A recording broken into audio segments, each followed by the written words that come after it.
स्मरण होय सकळ विद्येच्या अधिकरण जमलो श्रीचरण श्री सद्गुरूंचे ते नमस्कार. आणि आता प्रस्तुत कीर्तन रूपी सेवेकरिता घेतलेला अभंग सर्वात श्रेष्ठ महान संत जगद्गुरू जगद्वंदनीय तुकाराम महाराजांचा उत्कृष्ट असा आणि 5 चरणाचा आहे. विठ्ठल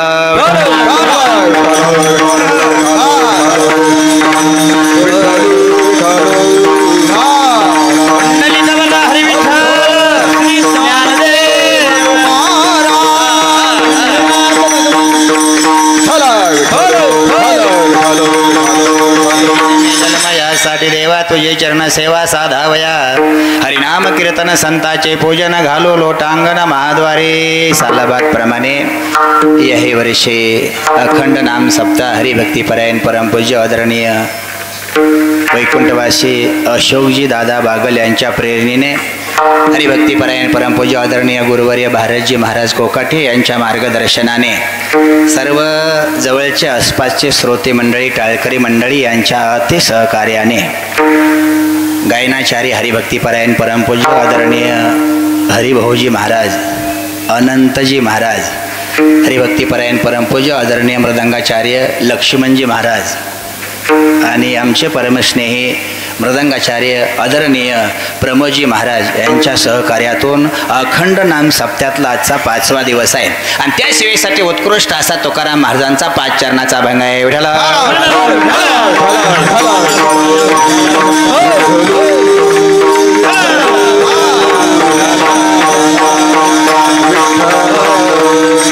अभंग 5 चरणाचा आहे. तुकाराम महाराजांचा अभंगाचा सरळ अर्थ असा आहे. तुकोबरायाचं म्हणणं आहे, जे जे पाहिजे होतं का त्याची आम्हाला प्राप्ती झाली. थोडंसं लक्ष देऊन ऐका.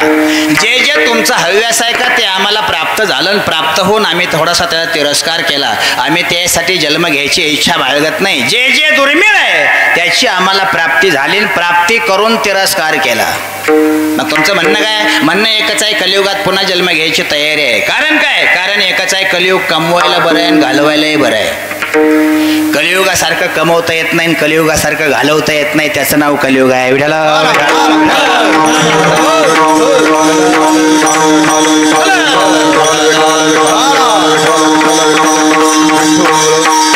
पाप घालवायला कलियुग 1 नंबरच आहे आणि पुण्य कमवायला कलियुग 1 नंबरच आहे. कलियुगा इतकं पुण्य कुठंच कमवता येत नाही आणि कलियुग इतकं पाप झटक्यात कुठंच घालवता येत नसल्यामुळं जन्म घ्यायची इच्छा आहे. हे पहिलं कारण. दुसरं कारण, गर्भाचं दुःख आम्हाला काही करू शकत नाही, त्याच्यामुळे जन्म घ्यायची इच्छा आहे. मान्य आहे. तिसरं कारण, जीवाला कधीच सेवा प्राप्त होत नाही का, ती सेवा प्राप्त करून घ्यायची अति तळमळ आहे म्हणून जन्म घ्यायची इच्छा आहे. मान्य आहे महाराज. पण नेमकी कोणची सेवा?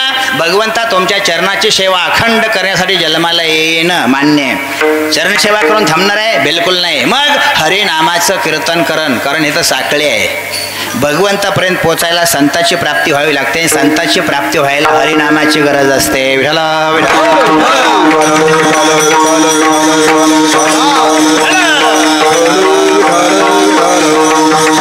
अखंड चिंतन केलं का संताची प्राप्ती होती. संताची पूजा करण, भगवंतापर्यंत पोचणं, अखंड रात्रंदिवस चरणाची सेवा करण. पण करणार कसं? कुठंही असू द्यावं, आनंदानं करेन. आनंद महाराज तुम्हाला म्हणले? हो. कारण याला सुख आणि दुःख आम्हाला माहीत नसल्यामुळं कायम स्वरूपी संत आनंदित असतात. ज्याला सुख दुःखाचा घोळ कळतो का ते कायम टेन्शनमध्ये असतात. आणि ज्याला सुख दुःखच कळत नाही का ते कायम स्वरूपी आनंदात असतात. विठ्ठला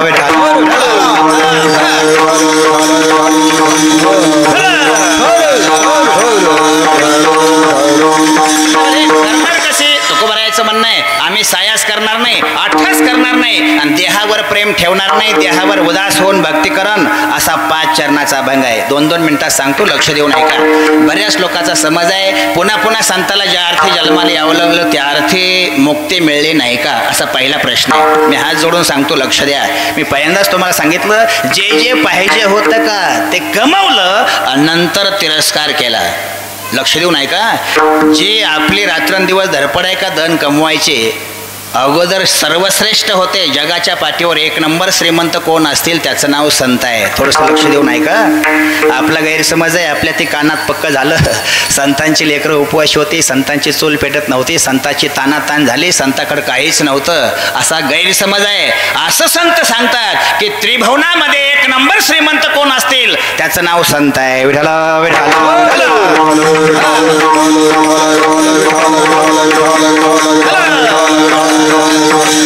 जे प्राप्त करायचं होतं ते प्राप्त केलं आणि प्राप्तीनंतरचा तिरस्कार आहे. हे पटणार नाही. जरा सगळ्या संतांची यादी पहा. सगळ्या संतांची खायची पंचायत होती असं आपलं पाठ आहे. माहिती आहे सर्वांना. सगळ्या संतांकडे जरा तनातन होते, चूल पेटायला उशीर लागत होता, लेकरं वगैरे उपवाशी होती. पण ह्याचं कारण आहे संपत्तीचा तिरस्कार केला. ह्याला लय कारण आहे. धनाची मागे कळी काळाचा लाग म्हणून या संघ खोटा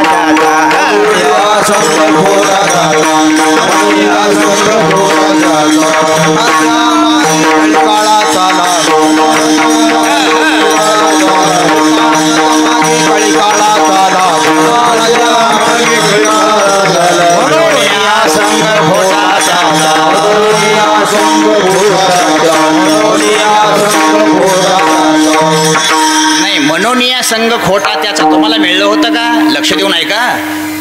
मिळलं होतं का? तुम्ही सांगता धन खोटा आहे, तुम्ही सांगता धनाचा तिरस्कार करता, पण मिळलं का? विनंती आहे माझी, जरा लक्ष देऊन ऐका.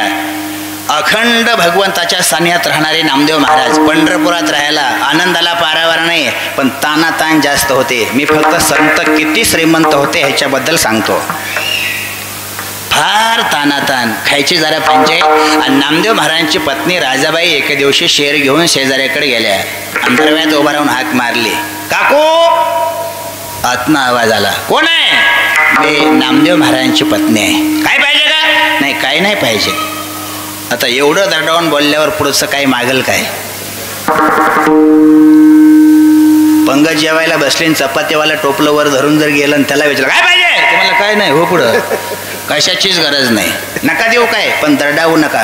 पुढं गेल्या, ह्या गल्लीतनं त्या गल्लीत गेल्या आणि श्रीमंत या दारात जाऊन हाक मारली. राजाईनं, नामदेव महाराजा पत्नीनं. आत्या आत्या म्हणल्यावर ते समोर आल्या पोर्चेमध्ये. कोण आहे ग? मी नामदेव महाराजांची पत्नी आहे. काय पाहिजे ग? नाही, आठवाभर पीठ पाहिजे होतं.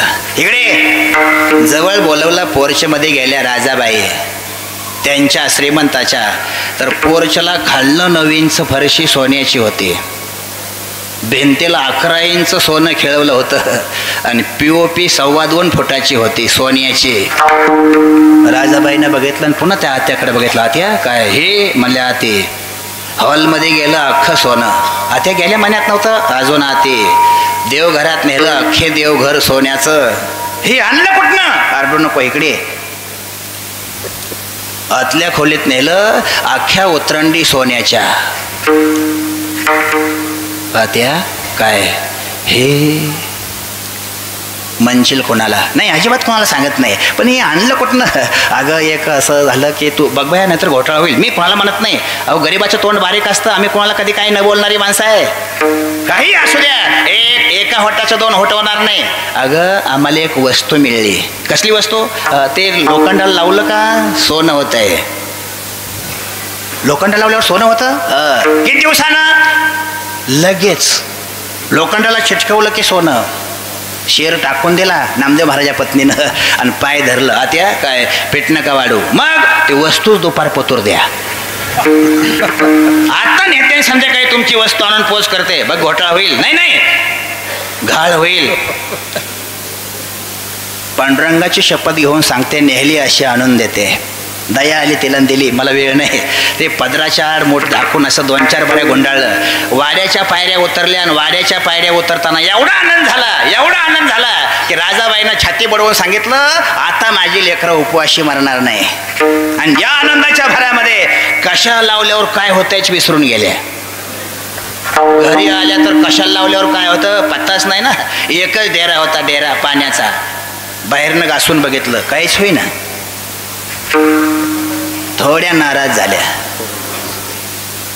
पण त्यांनी विचार केला बाहेरनं होत नसल, डेरा फोडला ना आतनं घासलं तरी बी पिवळं होईना. मग मात्र थोडंसं वाईट वाटलं.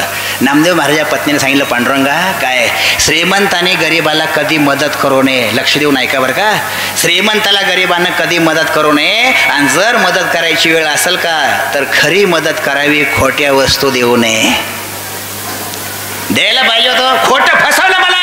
लगेच महागारी गेल्यानंतर दरव्यात उभं राहिले, आत्या काय झालं ग?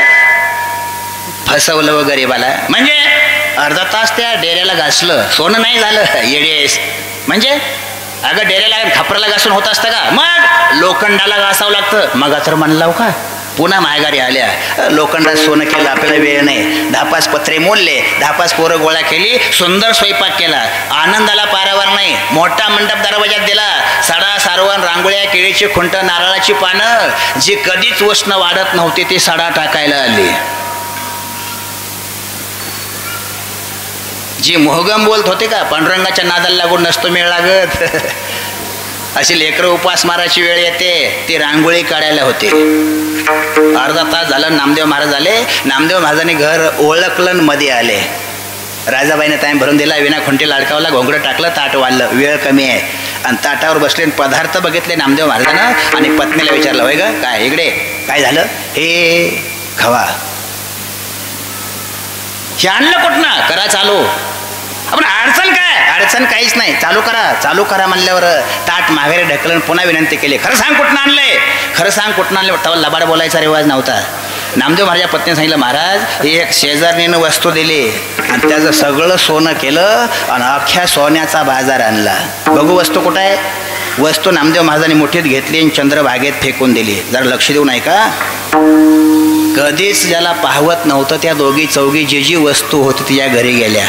आत्या काय व्हायचं ते झालं. काय झालं? तुमची वस्तू हरपली. म्हणजे नामदेवानं चंद्रभागेत फेकून दिली. आता बरीच फेकून दिलं म्हणजे ती गबसल काय पळत आली, नामदेव माझ्या हाताला धरलं. नामदेवा बोला काको, माझी वस्तू कुठे आहे? कसली वस्तू? अरे लोखंडाला सोनं होतं, चंद्रभागेत टाकली. माझी आत्ताच्या आत्ता पाहिजे. आता थोडं वाद मोठा झाला, विकोपाला गेलं. नामदेव महाराजाला सहन झालं नाही. नामदेव महाराजांनी त्या मावशीच्या हाताला धरलं, हात जोडतो लक्ष द्या. चंद्रभागेत नेलं आणि चंद्रभागेतली वाळू वंजळ भरून घेतली आणि तिच्या मोहर धरले. घे, तुझा कोणचा परीस आहे? आणि जेव्हा अख्खे वाळूचे कण वंजळीतले परीस बघितले त्यावेळेस त्या काकूच्या अंगाला घाम सुटला. महिमाने धातू परीस केले सोने, धातू परीस केले सोने, धातू परीस केले सोने. महिमाने धातू परीस केले सोने, धातू परीस केले सोने, धातू परीस केले सोने. धातू परीस केले सोने. जेवढे जेवढे हातात वंजळीत वाळूचे कण होते का तेवढे तेवढे अख्खे परीस. मी पुन्हा एकदा हात जोडतो, ज्याने स्पर्श केल्यावर परीस होतो ते गरीब असतात काय? ज्यानं जिथं हात लावेल तेवढे तेवढे परीस होऊ शकतात ते गरीब नसतात. त्यांच्या इतका श्रीमंत कोणी नाही. एवढी श्रीमंती पाहिली आणि नंतर तिरस्कार केला. पुन्हा एकदा हात जोडतो, लक्ष द्या. तुकोबारायाचं तेच म्हणणं आहे. रात्रंदिवस आटापिटा करतात का? अन्य युगामध्ये रात्रंदिवस झाडाला उलट टांगून खेळलं, 60,000 वर्ष तपश्चर्या केली, डाव्या पायाचा अंगठा खिळ्यावर ठेवला, वारभक्षण केलं, त्यांना जे मिळलं नाही का ते आम्ही झटक्यात मिळवून दाखवलं, त्याचं नाव मुक्ती आहे. मी पुन्हा एकदा हात जोडतो, जरा लक्ष देऊन ऐका. जे कधीच प्राप्त होत नव्हती अन्य युगामध्ये ती ह्या युगात आम्हाला ताबडतोब मिळेल असं त्यांचं म्हणणं नाही. माऊलीचं सांगतात, हरिपाठामध्ये तुम्हाला पाठ आहे, चारीच्या चारी मुक्ती आपोआप मिळतात. देवाचे द्वारे उभा क्षण भरी तेने मुक्ती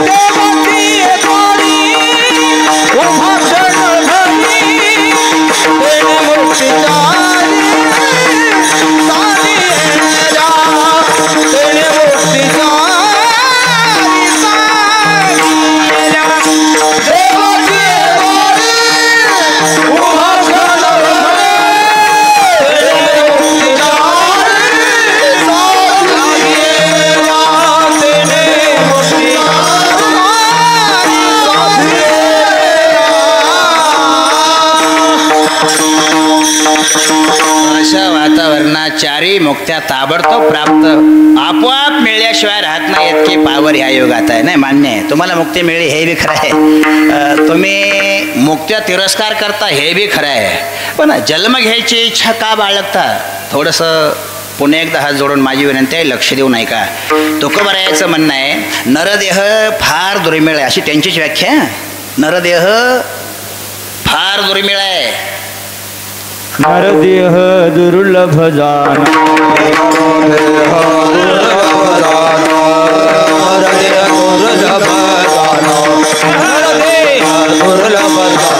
शतवर्षाची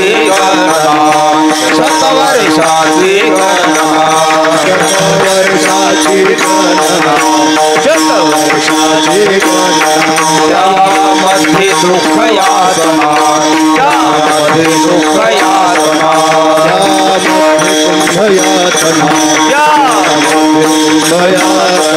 तुम्ही आठवा मधुसूदना तुम्ही आठवा मधुसूदना तुम्ही वासुदेव वासुदेव महाराज तुम्ही वासुदेव वासुदेव महाराज तुम्ही वासुदेव वासुदेव महाराज तुम्ही वासुदेव वासुदेव महाराज तुम्ही वासुदेव वासुदेव महाराज तुम्ही वासुदेव वासुदेव महाराज तुम्ही वासुदेव वासुदेव महाराज तुम्ही वासुदेव वासुदेव महाराज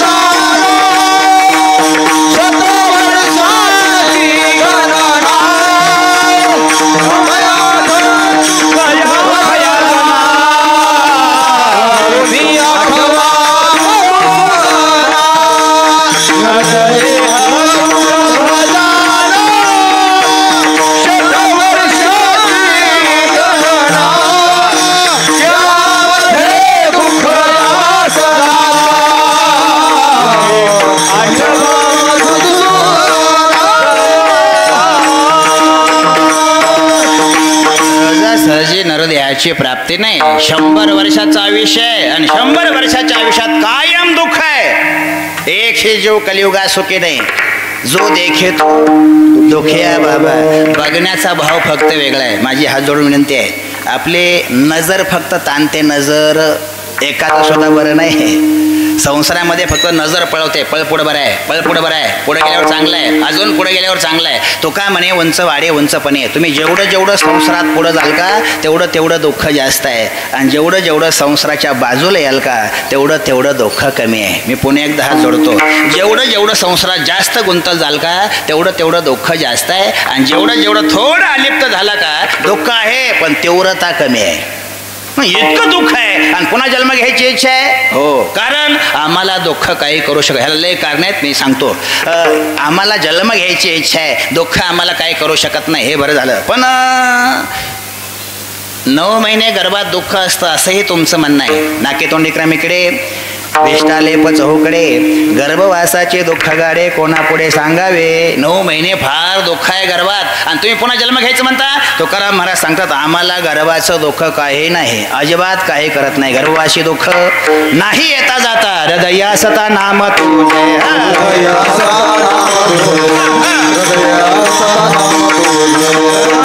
दुःख नाही येता जाता.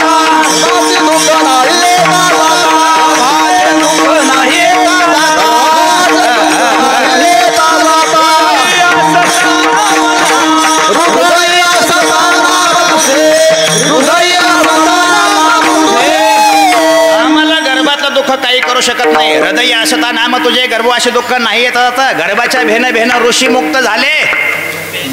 ऋषी मुक्त झाले भेने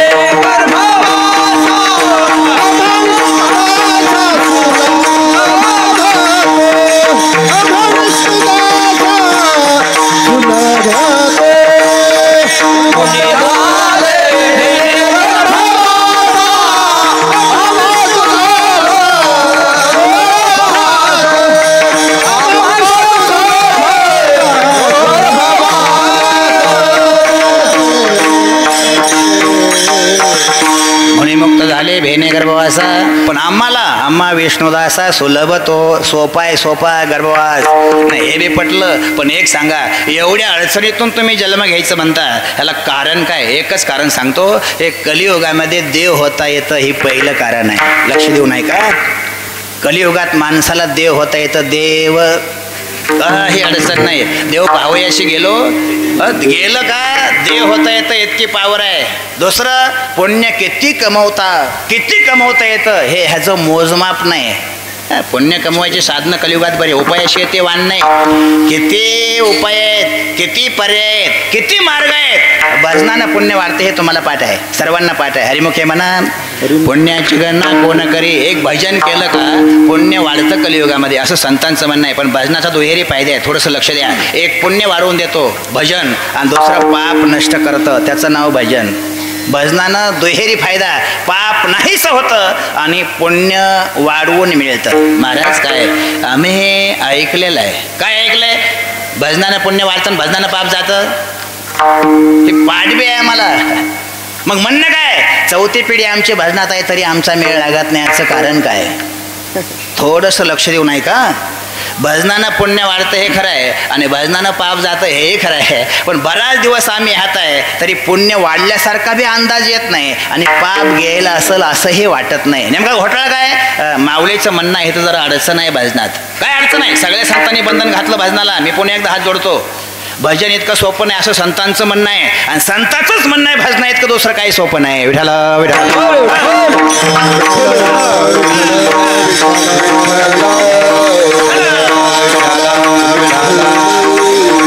भजना इतकं काही अवघड नाही असं त्यांचंच म्हणणं आहे, आणि भजना इतकं काही सोपं नाही असं बी त्यांचंच म्हणणं. भजनाला बंधन आहे. काय बंधन आहे? चित्त नाही नामी तरी ते व्यर्थ. असं ठाम सांगतात, ठाम व्यर्थ. चित्त जर भजनावर नसेल का तर ओरिजिनल व्यर्थ, कायम संपलं. म्हणजे त्याचं काय अर्ध बोबडं पाप, निमार्ध काय 25% अजिबात नाही, सगळंच व्यर्थ. अवघडच आहे. मग नाही, खरंच अवघड आहे. अजून काय कारण आहे? भजन करताना आवड पाहिजे असं तुकोबारायाचं म्हणणं आहे. मी हात जोडतो महाराज. गुण गाईनं आवडी हे शब्द नसाय पाहिजे होता. गुण गाईनं याची माझी सर्व जोडी, एवढं पाहिजे होतं. आवडीनं बांधून टाकलं जीवाला. आवड पाहिजे ना, प्रेम पाहिजे. आणि दुसरं, व्यर्थ जातं चित्त नसेल तर. म्हणजे मग हे आमचा घोटाळा आहे. म्हणजे हो, मग भजनाशिवाय दुसरं साधन नाही का? मी पुन्हा एकदा पदर पसरतो, लक्ष देऊ नाही का? भजनच नको, कारण जरा अडचण आहे, आणि तसं आमचं चित्त होत नाही, आणि पुण्य प्राप्त होत नाही. ज्या अर्थी त्या अर्थी आम्ही भजनाचे योग्यतेचे नाही आम्ही मान्य करतो. मग दुसरं साधन आहे का? काय? भजन न करता पुण्य कमवायचं, आणि भजन न करता पाप घालवायचं. तुकोबारायाचं म्हणणं आहे, काहीच न म्हणताही कलियुगात पुण्य कमवता येतं. लक्ष द्या बरं का, हात जोडतो. काही न म्हणताही कलियुगात पुण्य कमवता येतं, आणि काही न म्हणताही पाप घालवता येतं. इतकं कलियुग श्रेष्ठ आहे असं त्यांचं म्हणणं आहे. भजन करायचंच नाही. मग पुण्य बघितल्यानं मिळतं, पाप बघितल्यानं जातं. बघितलं का पुण्याची प्राप्ती आहे, आणि नुसतं बघितलं का पापाची निवृत्ती आहे. विठाला विठाला विठाला.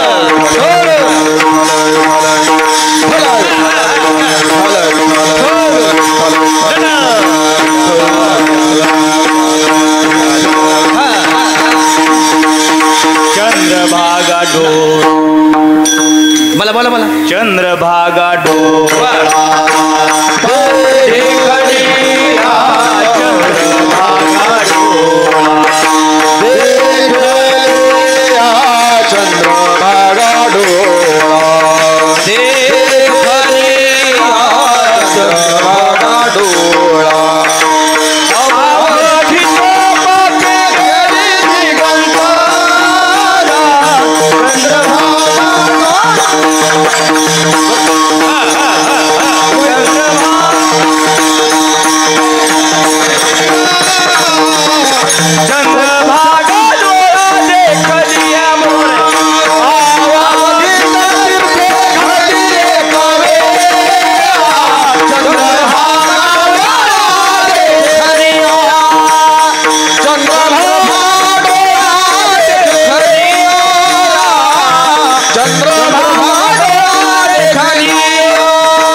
वैकुंठ पंढरी देखल्या. नुसतं बघायचंय, म्हणायचं काय नाही. मराठी नाही, हिंदी नाही, संस्कृत नाही, कन्नड नाही, तेलुगू नाही, उर्दू नाही, का हे म्हणायचं नाही. नुसतं पंढरपूर डोळं भरून बघायचं. काय त्रास आहे का बघण्याला? चंद्रभागा, तुम्ही पंढरपूरला गेलता ना कधी? चंद्रभागा बघायला किती दिवस लागतात? नुसतं असं चंद्रभागेकडे बघायचं आणि लगेच माघारी फिरायचं. वरची पापणी खाली येऊन वर जास्तोर चंद्रभागा बघता येते. किती सोपं आहे. नुसती वरची पापणी खाली जाऊन असतो. काय होतं? ह्याने सांगितलं खर्चाचं कारण आणि ह्याने सांगितलं जमेचं कारण. हे सांगतात अवघीच तीर्थे घल्ली एक वेळा. कधी? चंद्रभागा डोळा देखल्या. आणि ह्यांचं म्हणणं अवघीच पापे गेली दिगंतरा आणि चंद्रभागा डोळा. चंद्रभागा वैकुंठ पंढरी देखल्या. वैकुंठ पंढरी बघितली की अख्खं पाप जातं आणि चंद्रभागा बघितली की अख्ख्या तीर्थाचं पुण्य मिळतं. महाराज चंद्रभागा गाडी होते आणि ते दगडी पुलावून जाता आलं नाही. वरच्या पुलावून गेलो आणि गाडीची काच खाली झाली नाही. गर्दी असल्यामुळे चंद्रभागा दिसली नाही. नको बघू, जा पुढं. पंढरपुरात जा, गाडी पार्क कर, गाडीत न उतर, नामदेव पायरीजवळ जा. मी पुणे एकदा हात जोडतो, लक्ष देऊ नाही का. नामदेव पायरीपाशी जा आणि नामदेव पायरीपासून एक 4-5 पावलं पुढं गेलं का बारीक एक बोळ आहे भिंतीला. त्या बारीक बोळीमधून मध्ये जा. मुखदर्शनाची बारी असते. किती बी गर्दी असली का महाराज पाऊण तासात मुखदर्शन होतं. जरा लक्ष द्या बरं का. पाऊण तास लय वेळ झाला. पाऊण तास लय गर्दी असेल तर पांडुरंगाजवळ जा आणि पांडुरंगाचा चेहरा नुसता डोळं भरून पहा. काही म्हणायचं नाही. कुंडलिका वरदे सुद्धा म्हणायला बंधन नाही. पण त्या सांगितलं नाही काही म्हणता. नुसता पांडुरंगाचा चेहरा बघितला का कोट्यावधी ब्रह्महत्येचं पाप एका सेकंदात जातं.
सांगणे केते कोटी ब्रह्महत्या मुख पाहता जाते. पांडुरंगाचं मुख बघितलं का कोट्यावधी ब्रह्महत्येच्या पापातून एका सेकंदात मुक्त होतं. काय पावर आहे, काय सामर्थ्य आहे. पाप घालवायचं सोपं साधन आहे. नुसतं बघायचं पांडुरंगाला लगेच माघारी फिरायचं. गर्दी होती दिसलाच नाही देव.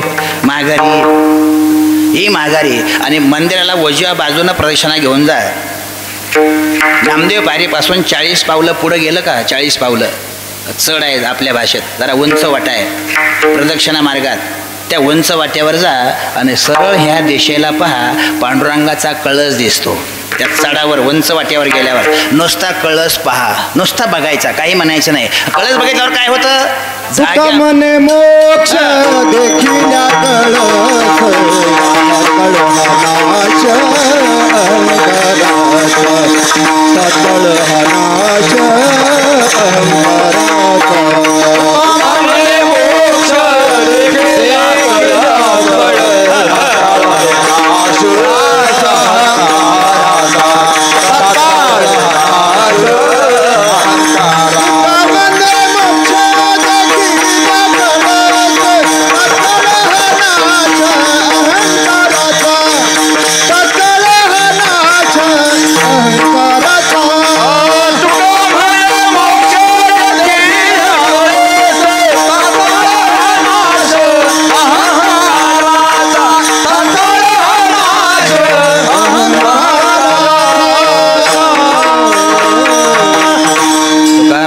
देखिल्या देखील कळस तात्काळ लगेच एका मिनिटात अहंकाराचा नाश आणि जागेवर मुक्ती. दिसला नाही कळस. जरा पुढं चला. पश्चिम द्वारात जा. पश्चिम द्वारात आणि पश्चिम द्वारात जा आणि पूर्वेला तोंड करा.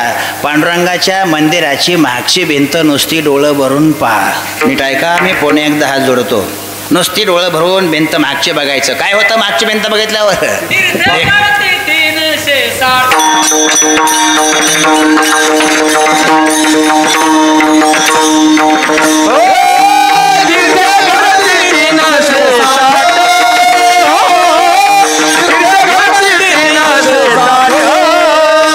पाहता देऊळाची पाठ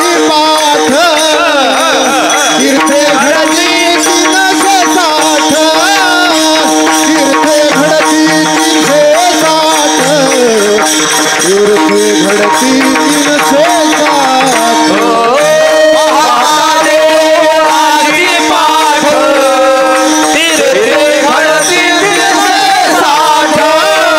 तीर्थे घडती 360 तीर्थे घडती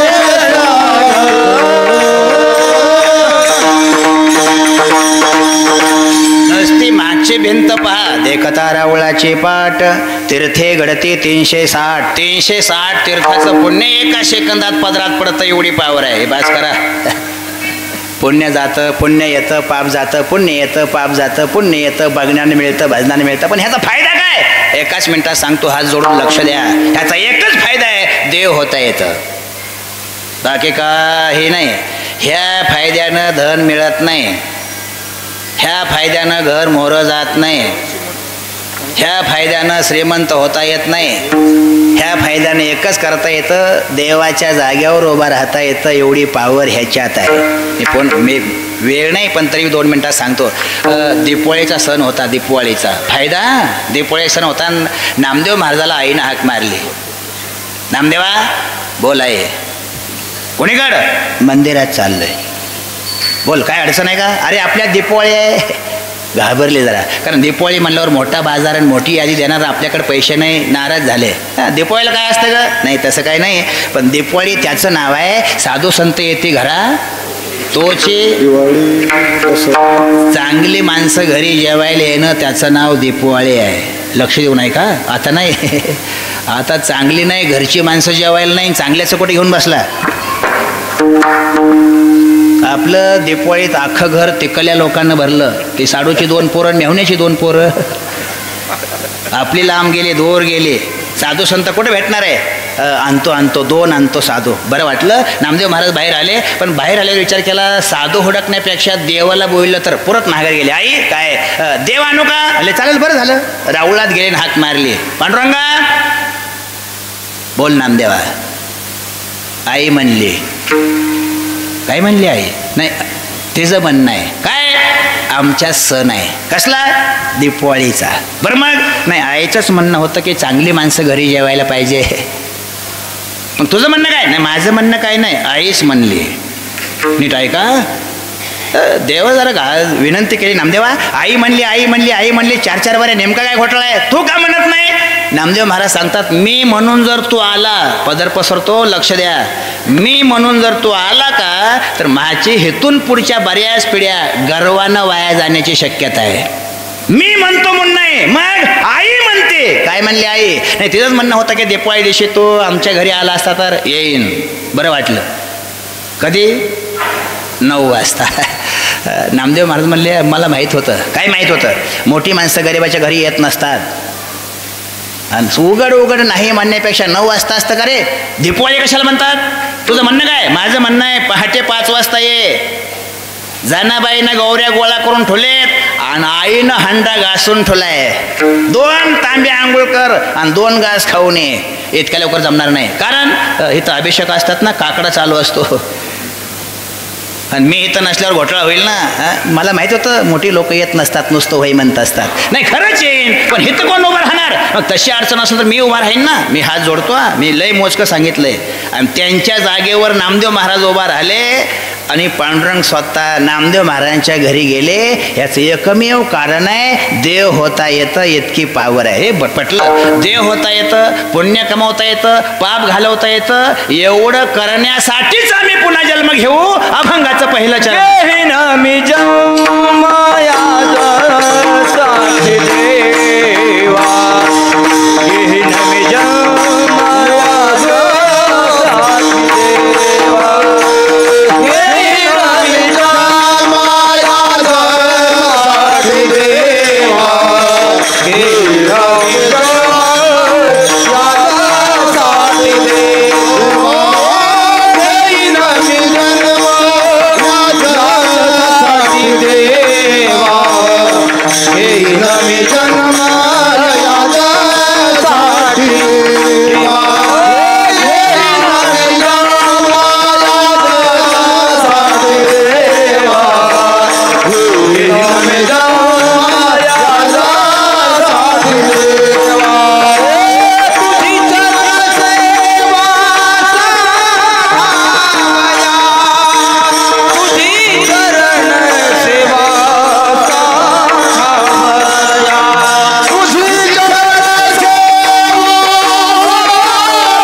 संताच्या पहिल्या चरणात सांगतात एवढ्यासाठी जन्म घेईन. काय चरण सेवा साधावया, हे बरं आहे, पण एवढे दुर्मिळ आहे असं तुमचंच म्हणणं आहे.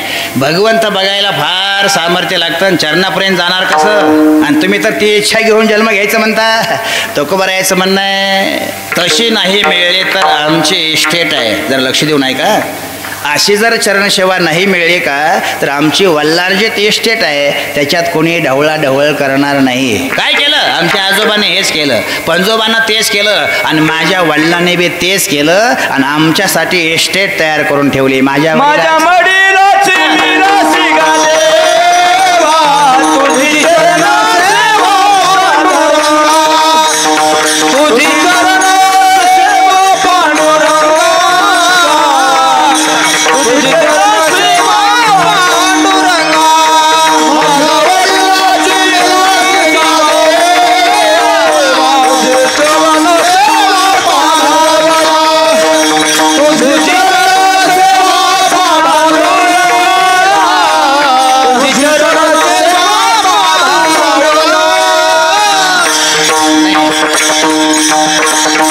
शंका घ्यायची गरज नाही. अशी जर नाही मिळली का तर आमच्या वल्लारची इस्टेट आहे. माझ्या वडिलाची निराशिगा देवा तुझी चरण सेवा पांडुरंगा. काय केलं वल्लानी? उपवास पारणे राखीला दारवंटा केला भोगवटा. आम्हा लागी आमच्यासाठी हे वल्लानी आजोबानी करून ठेवलेली इस्टेट आहे आणि ती भोगण्यासाठी आम्ही पुन्हा जन्म घेऊ. मान्य आहे. तिथपर्यंत तुम्ही पोचला तर हे करणार कसं? तुकोबराय सांगतात आम्ही ह्या मार्गे जाणार. काय करणार? भगवंत या चरणापर्यंत पोचायला संताची अत्यंत गरज आहे. मी पुन्हा एकदा हात जोडतो. देव डायरेक्ट भेटत नाही. किती बी चलाक असा, किती बी विद्वान असा, किती पाठांतर करा, किती बी ज्ञानी व्हा, किती बी वाटल तेवढं पुढं जा, तर देव डायरेक्ट भेट नाही. संताची संगती मनोमार्गती अकळावा श्रीपती. हरिप्राप्तीशी उपाय धरावे संताचे ते पाय. संताशिवाय भगवंताची प्राप्ती नाही. ऐशे वेद देती ग्वाही. वेद सांगतात, वेद डायरेक्ट देव भेटत नाही, संता मार्गे जावं लागतं. मग संताची पूजा करून शास्त्र असं म्हणतंय दोन्ही जर मिळून आले का देव आणि संत, तर अगोदर संताची पूजा करा आणि नंतर देवाची करा. संताला एवढं प्राधान्य. देव सारावे परते संत पूजावे आरते, संत पूजावे आरते, संत पूजावे आरते. देव सारावे परते संत पूजावे आरते, पूजावे आरते, संत पूजावे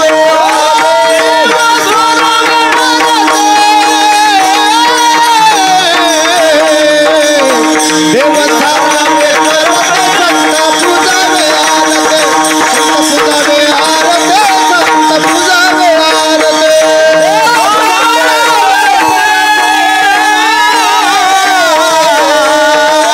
देव सारावे परते संत पूजावे आरते, संत पूजावे आरते, संत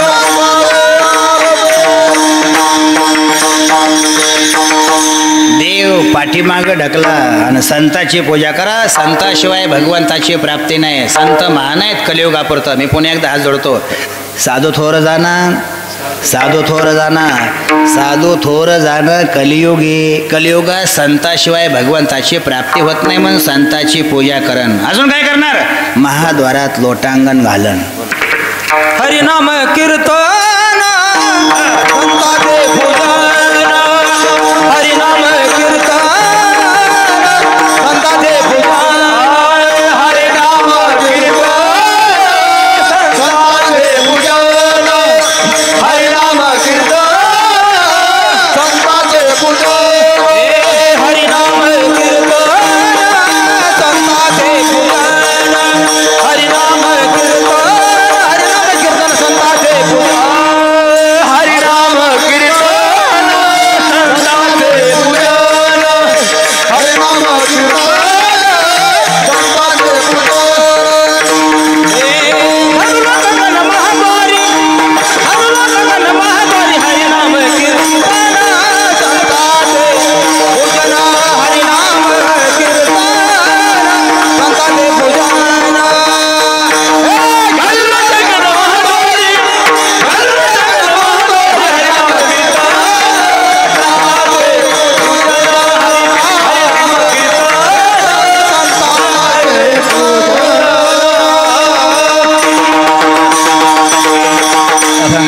दुसऱ्या चरणात सांगतात, हरिनामाचं कीर्तन करण, संताची पूजा करण, महाद्वारात लोटांगण घालन. लोटांगण सर्व अंग धरणीला टेकून भगवंतासमोर, कारण त्याला लय काढ नाहीत, दोन्ही कळत नाही. कलियुगाचा गुणधर्म आहे, देव सहजासहजी जीवाला कळत नाही, प्राप्त व्हायचं सोडा, हे प्राप्तीनंतर आहे, कळणं फार मुश्किल आहे. हा देव आहे हे कळत नाही, कारण त्याला माया आड येते असं त्यांचं म्हणणं आहे. माया तुम्हाला भगवंतापर्यंत जाऊ देत नाही. तुकोबारायांचे एक प्रमाण आहे, तुकाराम महाराजांचं म्हणणं आहे, काही करा माया तुम्हाला सोडून राहू शकत नाही. आणि ती माया ब्रह्माची ओळख होऊ देत नाही. आहे कसे, दोन्ही एकमेकाशी संलग्न आहेत. माया त्याची ब्रह्म, ब्रह्मतेची माया. अंग आणि छाया जयापरे, अंग नाम ब्रह्मन, छाया म्हणजे सावली, माया ती तुम्हाला सोडून एक सेकंद राहत नाही. उठा, सावली उठते, पळा, सावली पळते.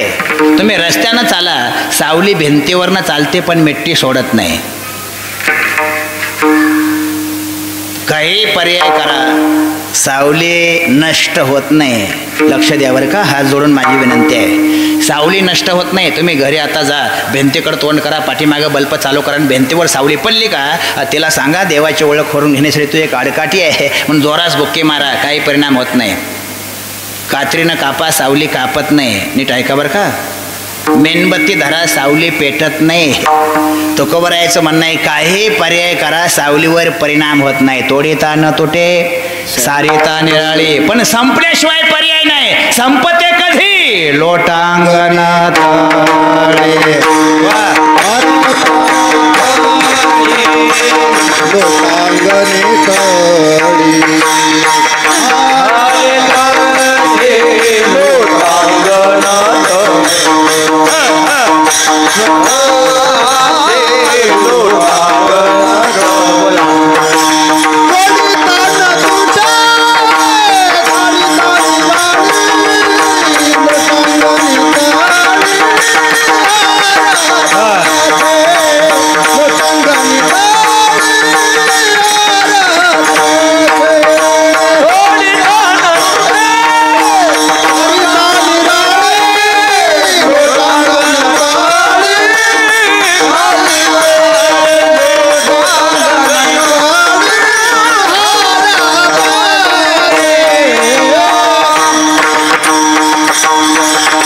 लोटांगण तळी हरपती घालू, लोटांगण महाद्वारे. संताची सेवा करण, महाद्वारात लोटांगण घालून. अजून काय करणार, हरिनामाचं कीर्तन करण.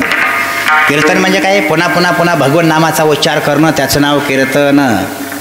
रात्रंदिवस भगवंत या नामाचा उच्चार करणं, त्याचं नाव कीर्तन. पुन्हा पुन्हा पुन्हा पुन्हा पुन्हा पुन्हा पुन्हा तेच नामस्मरण करणं. भगवंताच्या नामात किती पावर आहे, मी आताच तुम्हाला सांगितलं, तरी मी 2 मिनिटात सांगतो. भगवंत या नामात एवढी पावर आहे की कसलीच बाधा होत नाही. भगवंत या नावात एवढी पावर आहे, रोग होत नाही. लक्ष द्या बरं का, हात जोडून माझी विनंती आहे. कारण रोगाचा मेन पाया आहे, त्याचं नाव पाप आहे. मेन पाया, अधिष्ठान आहे रोगाचं, पाप.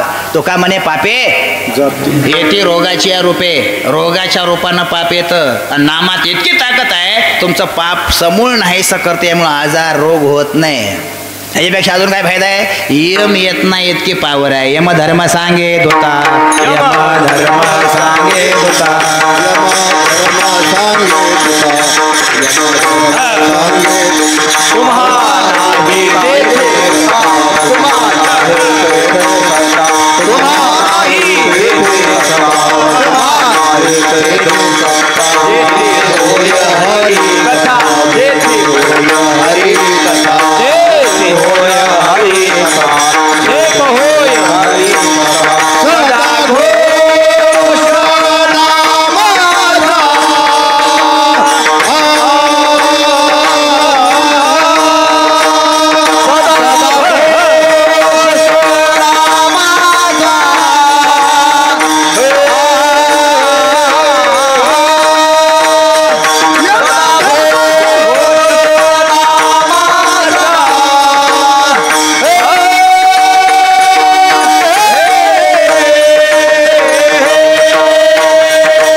नका जाऊ तया गावा, नका जाऊ तया गावा, नका जाऊ तया गावा, नका जाऊ तया गावा, नका जाऊ तया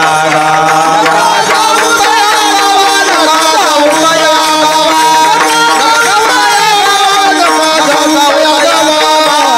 यम सांगे दूत नाही तेथे सता, येथे होय हरी कथा, सदा घोषणा माझा. यम सांगे दूत नाही तेथे सता, हरी कथा, सदा घोषणा.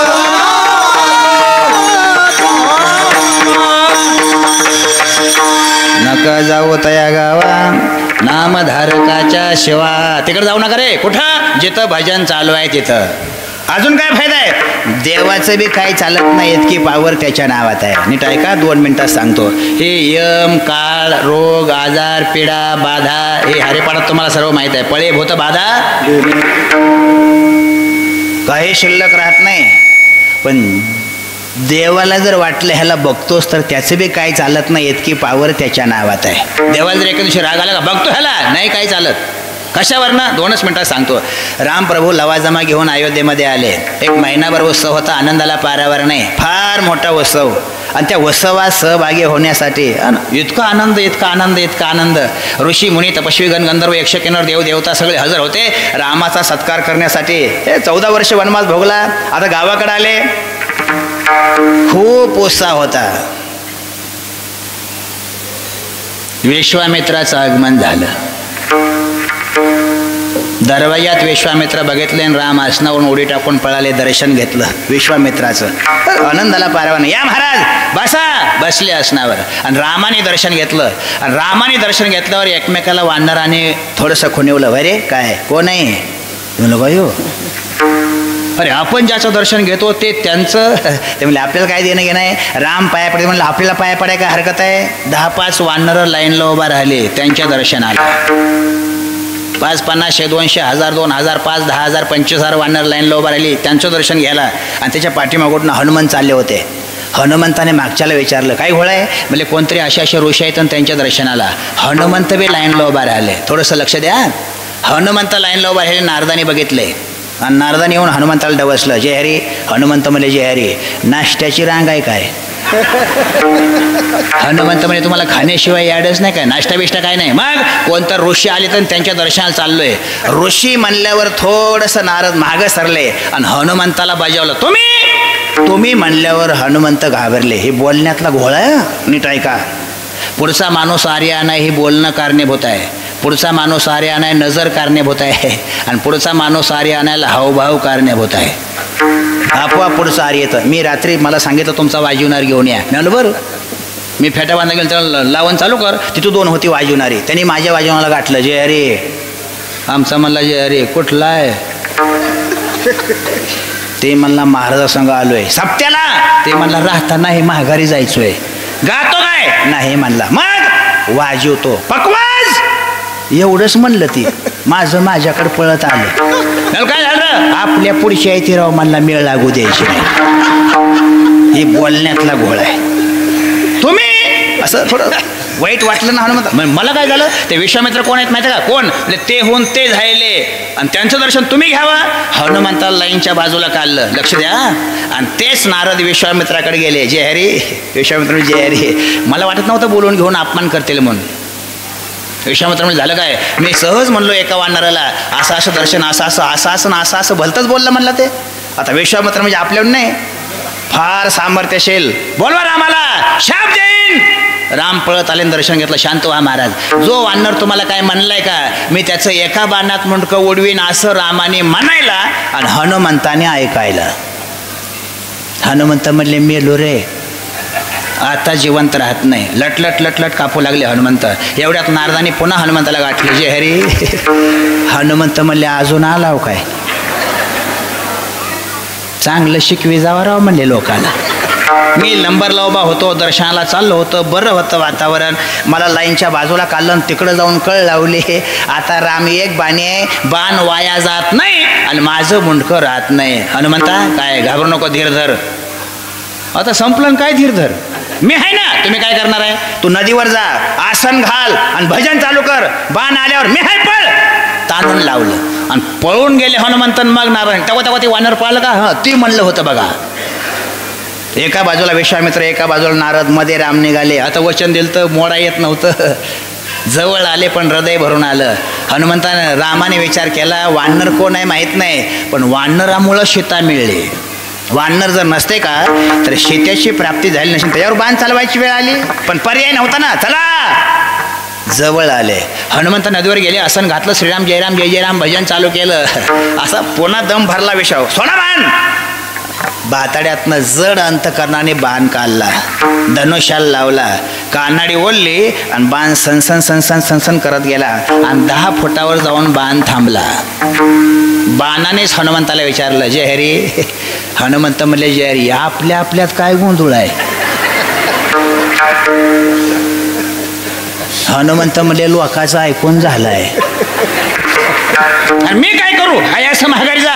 बाण महागारी आला, पण बाण महागारी असतो. नारदाने मिठी लावली, सोडा दुसरा बाण, दुसरा बाण सोडा, दुसरा बाण सोडा, दुसरा बाण सोडा. एक बाणी आहे, विसरले, हात जोडतो. चौबदारने सांगावं, तुम्ही म्हणा, चौबदारने सांगावं, हे मला पांड्यामन पांड्यामन पांड्यामन पांड्यामन.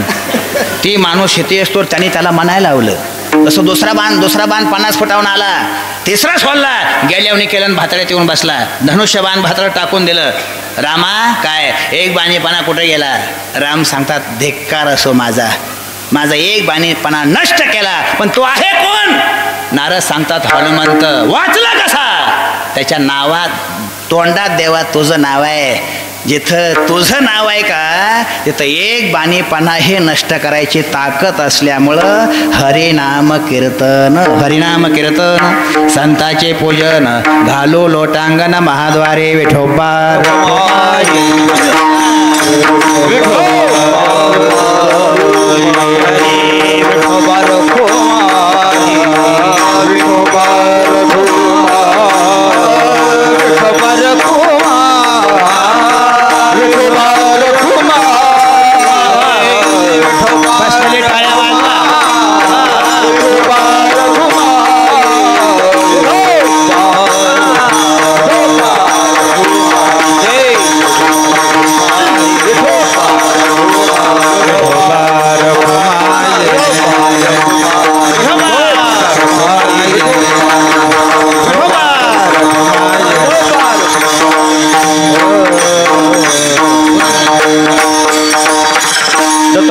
पटकन जलद म्हणा, काय महाराज मागे म्हणा.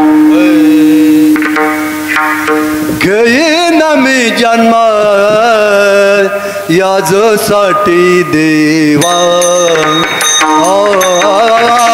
घेईन मी जन्म यासाठी देवा, घेईन मी जन्म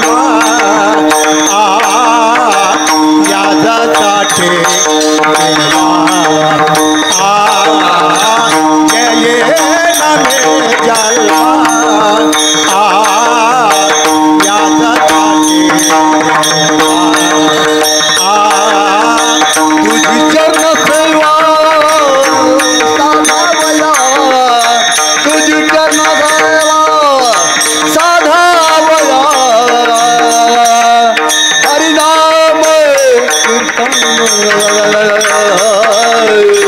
संताचे पूजन, हरिनाम कीर्तन, संताचे पूजन.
कीर्तन संताचे पूजा घालू लोटांगण हरिनाम कीर्तन संताचे पूजा घालू लोटांगण महाद्वारी घालू लोटांगण महाद्वारी घालू लोटांगण महाद्वारी घालू लोटांगण महाद्वारी हरिनाम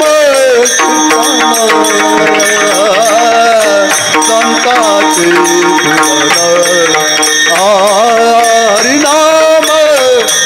कीर्तन संताचे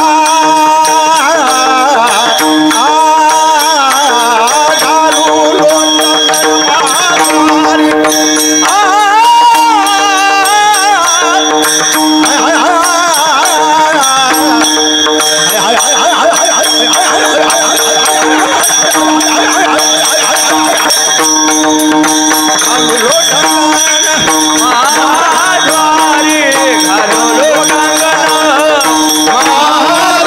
लोटांगण महाद्वारे घालू लोटांगण महाद्वारे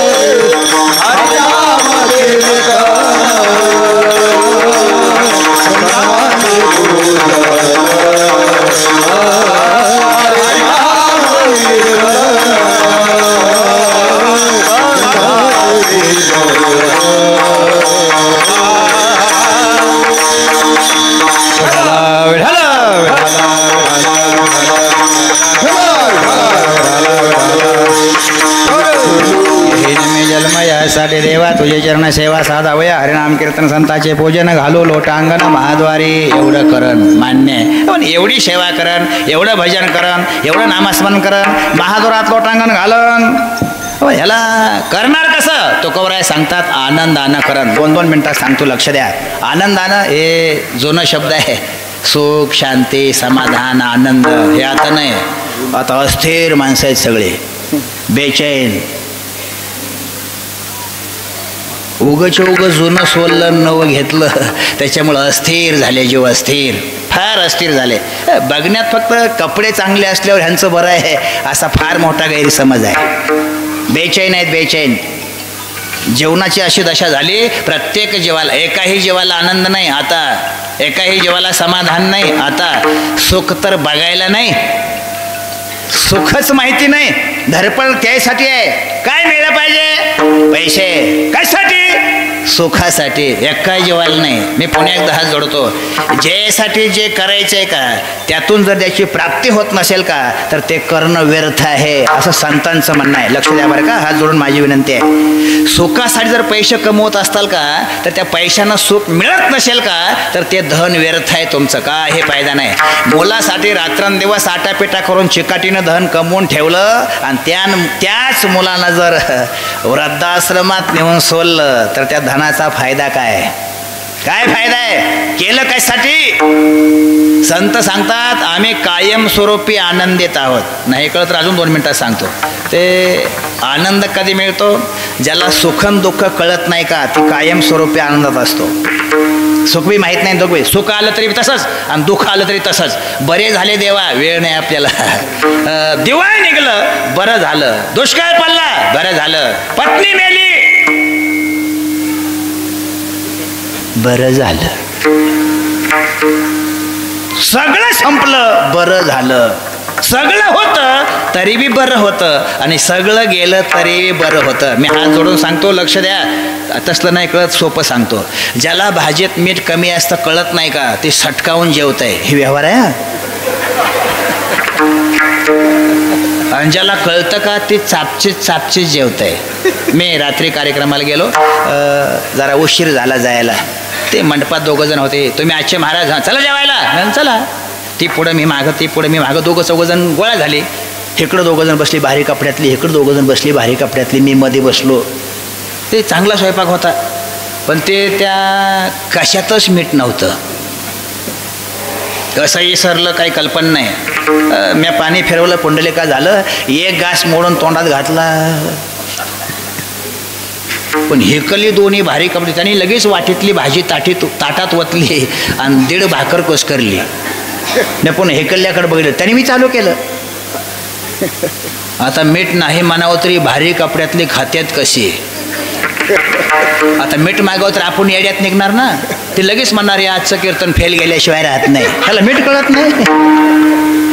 त्यापेक्षा गप बसलेलं बरं. मी चतकोर भाकरी खाल्ली, ताट मागायला ढकल. ती काकू आले आहेत, 2.5 भाकरी खाल्ली आहे. महाराज लाजलाव काय? मी नाही. काय जेवण नाव? मला तसं नाही, अर्धावं लागतं, मी एवढं जेवतो, बाद झालं. पुन्हा त्यांनीच चेक केल्यावर सांगितलं, महाराज काय कशालाच मीठ नव्हतं, तुम्ही मीठ मागितलं नाही. मी आलो मागायचं होतं, पण ह्याने गपचिप खाल्ल्यामुळं मी. काकू म्हणल्या, महाराज ह्यांना जेवल्यापासून मीठच कळत नाही. कोपऱ्यापासून हात जोडतो. ज्याला मीठ कमी असतं कळत नाही का, ती पोट भरून जेवते. आणि ज्याला सुख दुःख कळत नाही का, ते आयुष्य आनंदात राहतंय. सुख आलं तरी बी तसंच आहे आणि दुःख आलं तरी बी तसंच आहे. आनंदानं राहीन. अजून निर्भयतेनं वेळ नाही. सगळ्यात जास्त भीती आपल्याला काळाची आहे. तुकाराम महाराजांचं म्हणणं आहे, काळ आमच्याकडे डोंकून मी बघत नाही. आणि जर आला का तर त्यांच्या माथ्यावर पाय द्यायची आमची पावर आहे. जगा काळ खाय आणि आम्ही. त्याच्यामुळं काळाची भीती नाही. आनंदे निर्भर देवा कुठेही जन्माला घाला, असो भलते ठाई, सुख दुःख नाही चाडाम्हा. आम्हाला सुख आणि दुःख कसलं माहीत नसल्यामुळं आयुष्यभर आम्ही आनंदात राहू. हे बरं आहे. पण भक्ती करताना करणार कशी? तुकोबारायाचं म्हणणं आहे, देहावर उदास होऊन. अजून एकदा हात जोडतो.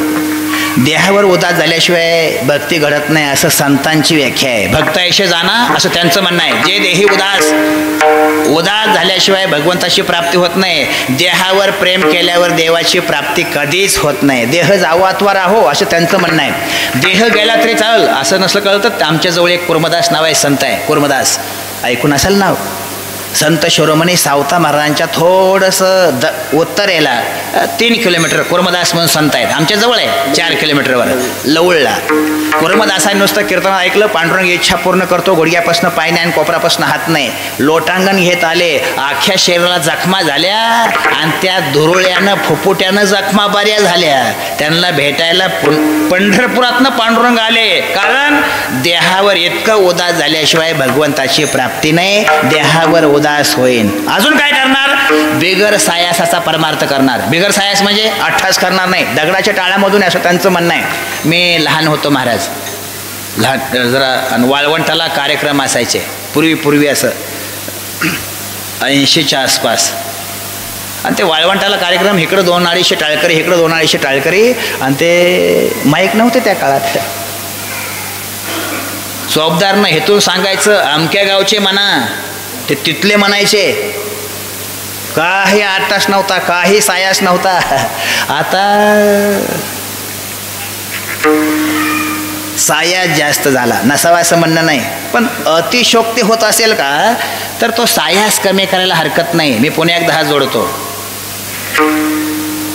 जी नको आहे ती जर जास्त पडलं का त्याची चव बिघडते. नीट ऐका, जी नको आहे ती जर जास्त पडलं. भाजीत कढीपत्ता किती असावा? 1 लिटरची भाजी करायची, कढीपत्ता किती? वंजळभर. 1 लिटर भाजीला 4 पानं, एका पानात 4 तुकडं करून टाकलं की भाजी व्यवस्थित होते. पण जर वंजळभर टाकले का तर त्याची चव बदलते. नीट आहे का?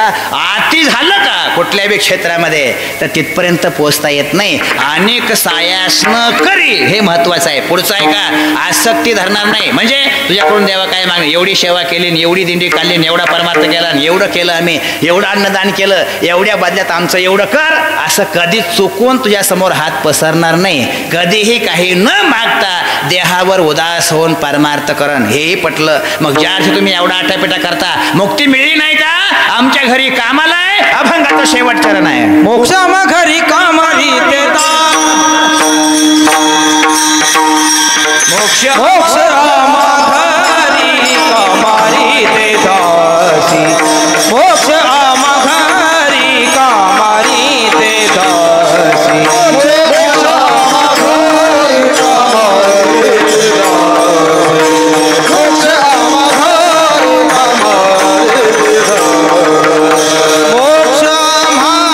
घरी कामारी ते दासी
दासी होय सांगोयशी तुका म्हणे. तुकारा भरायचं म्हणणं आहे, एकच करा, आमच्याकडे मुक्ती कामाला आहे. जी कामाला आहे ती मिळत नाही असं समजू नका.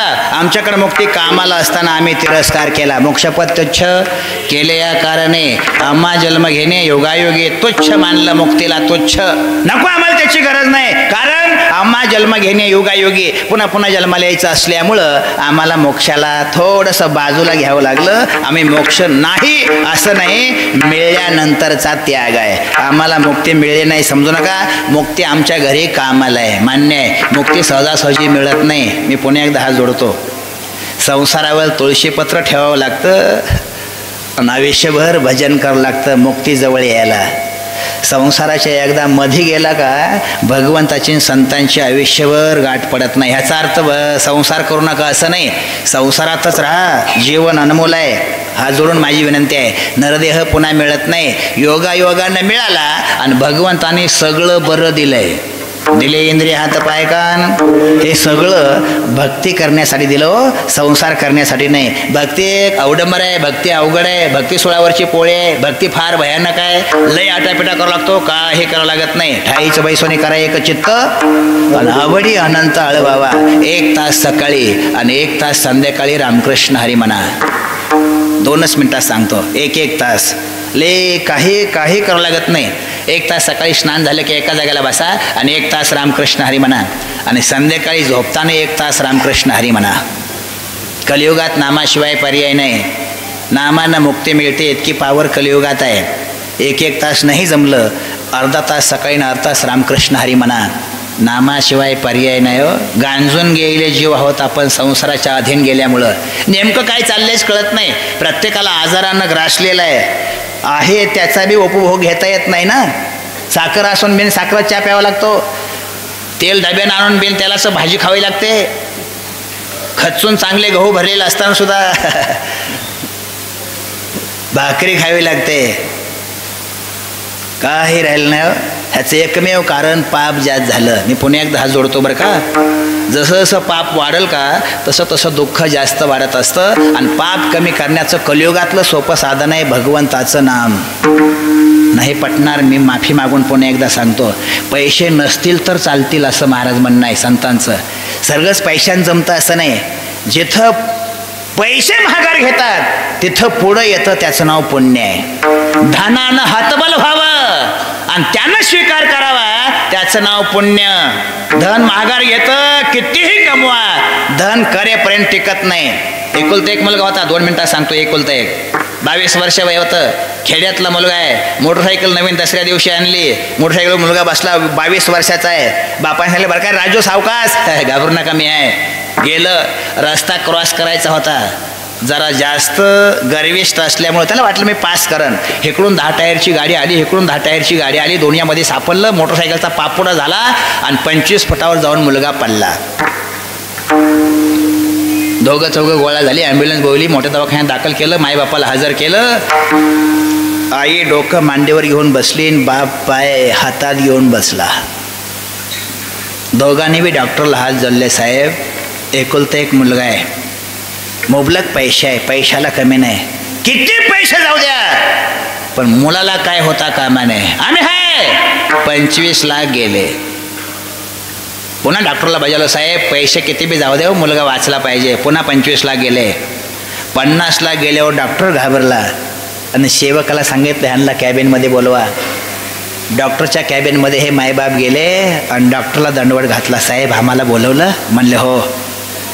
बोला काय सेवा, काय म्हणणं आहे? साहेबांनी सांगितलं नाही बोलता येत पण मुलगा घरी घेऊन जा. आमच्याकडे पैसे मुबलक आहेत, अजून पैसे जाऊ द्या. काही कामाचे नाही पैसे, मुलगा घरी घेऊन जा. हात जोडतो. धनानं महागार घेतली, धन हातबल झालं आणि मुलगा घरी आणला. खात नव्हता, काय खेड्यात आहे, बाजूवर आणून टाकला मुलगा. 80-90 वर्षाची खेड्यातली माणसं बघायला आली, तोंडावरून हात फिरवायची. 2-3 दिवसात उठून बसला, 4-5 दिवसात चतकोर भाकरी खाल्ली, 8-5 दिवसात चालायला लागला. चालायला लागल्यावर जवळची माणसं बोलली, राजा गाडी बघितली आम्ही, पापूड झालता गाडीचा. त्यावेळेस वाटलं होतं की गाडीची अशी अवस्था आहे, तू जगणार नाही. त्याने सांगितलं तुम्ही काय सांगता? डॉक्टरने सांगितलं होतं मी जगणार नाही. मग जगला कसा? काहीतरी पुण्य होतं म्हणून जगलो. नीट आहे का? अंतिम टप्प्यात जे उपयोगीला येतं का त्याचं नाव पुण्य आहे. धन नाही इकडपर्यंत येत. धन कधी कधी महाग, ह्याचा अर्थ धन नसायला पाहिजे असं नाही. कधी कधी धन हात टेकतं, तिथं कामाला येतं, त्याचं नाव पुण्य आहे. नाही जमलं अर्धा तास, सकाळी 10 मिनटं, संध्याकाळी 10 मिनटं रामकृष्ण हरी म्हणा. कुणी कोणाला वाईट बोलू नका, एकमेकाची टिंगल करू नका. आपल्या वागण्यामुळं बोलण्यामुळं लोकांना त्रास होईल असं वागू नका आणि बोलू नका. आपल्याला बघितल्या 22 लोकांना समाधान वाटावं, या बरं वाटलं असं 22 लोकांनी रोज म्हणावं, असं जीवन जगा. धन मान याचा गर्व करून अधोगतीला जाण्यापेक्षा आहे या स्थितीमध्ये भजन करा आणि तुम्ही तुमचा उद्धार करून घ्या. टाळकरी मृदंगाचार्य श्रोते मंडळी सर्वांनी व्यवस्थित साथ दिल्याबद्दल मी तुमचा शतशः ऋणी आहे. बोलता बोलता काही चुकलं असेल, कमी आज झाला असेल, अपशब्द झाले असतील, आगाव झाला असेल, मागं पुढं झालं असेल, काही चुकीचं बी झालं असेल तर माझ्या बुद्धीचे दोष आहेत. बरोबर आहे तेवढी सद्गुरूंची कृपा आहे. ज्ञानेश्वर